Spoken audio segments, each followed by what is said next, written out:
100% ng siguradong babalik si Senator Ping Lacson bilang Blue Ribbon Committee Chairman. Ayon yan mismo kay Senate President Tito Soto. Live mula sa TV5 Media Center, nangunguna sa balita si News 5 Senate Correspondent Mean Los Baños. Kapatid, sabi noon ni Senator Lacson ay pinal na ang kanyang desisyon na hindi na siya babalik ng komite. Ano nagpabago sa isipan niya?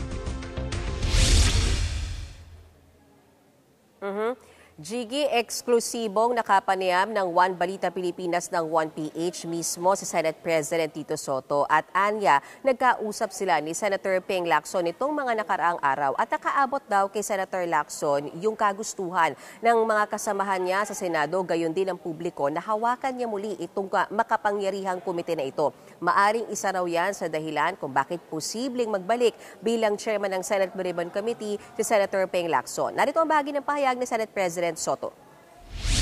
Ako, tingin ko si Senator Lacson, 100% na babalik bilang Blue Ribbon Committee Chair. Marami pang hindi nauungkat. At kung ito'y makakatulong, ang tingin niya siguro, mas makakatulong ito sa ICI at doon sa Ombudsman and the Department of Justice.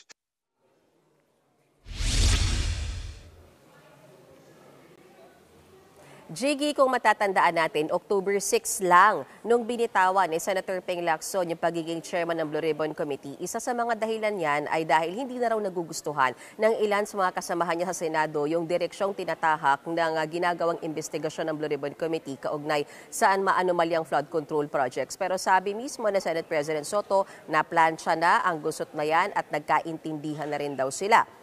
Tingin din ni Senate President Soto may unfinished business pa ni Senator Ping Lacson kaugnay sa pagdinig sa flood control anomalies. Jiggy? Pero men, si Senator Lacson mismo ay may kumpirmasyon na ba dyan? Wala pa, Jiggy. Sa mga oras na ito, naghihintay pa tayo ng fresh statement mula kay Senator Ping Lacson. Wala pa siyang sagot sa ating text at tawag mula pa kaninang umaga. But so far, meron siyang statement, at least kahapon, yun yung latest niya. At sinasabi niya, kailangang maghanda sila sa epekto sakaling bumalik nga siya bilang chairman ng Blue Ribbon Committee. Kabilang sa pwede daw maging epekto niyan ay mawalan sila o may mga kumalas na mga miyembro ng mayorya at mawala yung Senate presidency nga kay Senate President Tito Soto. Isa rin daw sa tanong na sumagi sa isip ni Senator Ping Lacson bago niya bitawan yung chairmanship ng Blue Ribbon ay ano raw ba yung kahalagahan ng chairmanship ng Blue Ribbon Committee kung mawawala naman yung boto nila sa mayorya at mapupunta sa minority bloc na pinamumunuan ni Senator Alan Peter Cayetano. Pero agad na nag-react dyan, Jiggy, si Senator Alan Peter Cayetano. Sabi niya, wag nang kalad ka rin yung minority bloc sa issue kung doon sa kung ano man yung magiging desisyon ni Senator Ping, babalik ba siya o hindi sa Senate Blue Ribbon Committee. Dahil alam naman daw natin, alam naman daw nila, na ang naging dahilan kaya kumalas si Senator Ping Lacson sa Blue Ribbon ay dahil nga doon sa dissatisfaction daw sa mga majority bloc at hindi galing sa minorya yung issue. At ang sinasabi pa nga dyan ni Senator Alan Peter Cayetano, okay lang naman daw kung nagkakaroon ng tampuhan sa loob ng mayorya, wag lang daw gawing teleserye ang Senado. Jiggy. At may reaksyon na ba yung iba pang mga senador sa usaping ito? Okay. Na-interview natin kanina si Senator J.V. Ejercito. Isa siya sa bahagi, miyembro ng majority bloc. At para sa kanya, wala siyang nakikitang problema sakaling bumalik na Blue Ribbon Committee Chairman si Senator Ping Lacson. Kung matatandaan nyo, Jiggy, si Senator J.V. yung isa sa mga miyembro ng majority bloc na nagpahayag dati na gusto niyang kumalas, kinukonsidera niya na kumalas sa majority bloc. Pero ayon kay Senator JV, naayos na at naplansya na yung gusot na yan. Narito ang bahagi ng pahayag ni Senator JV Ejercito. Kasi walang takers din no? And at the same time,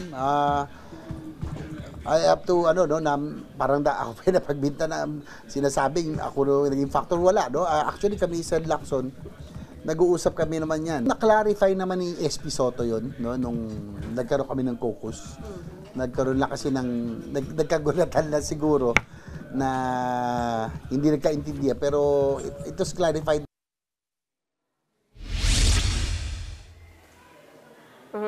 Jiggy, hinihintay pa natin yung sentimiento ng ilan pang mga senador pero ang alam natin, sabi ni Senate President Soto, nakatakda silang magkaroon ng pulong para isapinal kung ano ba talaga ang desisyon, babalik ba o hindi ni Senator Ping Lacson as chairman ng Blue Ribbon Committee.